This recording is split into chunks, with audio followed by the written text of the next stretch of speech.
ನನ್ನ ಹೆಸರು ಹೊಸಮಗ. ನಾನು 8ನೇ ತರಗತಿಗೆ ಓದುತ್ತಿದ್ದೇನೆ.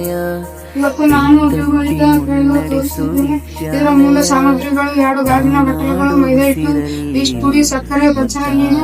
ಮೊದಲನೇ ಹಂತದಲ್ಲಿ ಗಾಜಿನ ಬಟ್ಟಲಲ್ಲಿ ಮೈದಾ ಹಿಟ್ಟು ಮತ್ತು ಸಕ್ಕರೆಯನ್ನು ಮಿಶ್ರಣ ಮಾಡಲಾಗಿದೆ. ಎರಡನೇ ಹಂತ ನಮ್ಮ ಗೆಳೆಯ ಸಾಹಿತ್ಯ.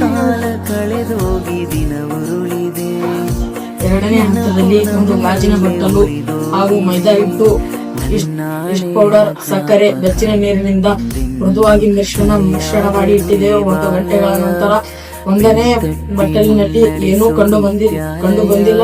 ಎರಡನೇ ಬಟ್ಟಲಿನಲ್ಲಿ ಅದು ಉಬ್ಬಿರುವುದನ್ನು ಕಂಡು ಬರುತ್ತದೆ. ಇದರಿಂದ ಹಿಟ್ಟು ವೇಗವಾಗಿ ಸಂತಾನೋತ್ಪತ್ತಿ ನಡೆಸುತ್ತದೆ. ಉಸಿರಾಟದ ಸಮಯದಲ್ಲಿ ಕಾರ್ಬನ್ ಡೈಆಕ್ಸೈಡ್ ಅನ್ನು ಉತ್ಪಾದಿಸುತ್ತದೆ. ಅನಿಲದ ಗುಳ್ಳೆಗಳು ಹಿಟ್ಟಿನಲ್ಲಿ ತುಂಬಿರುತ್ತವೆ.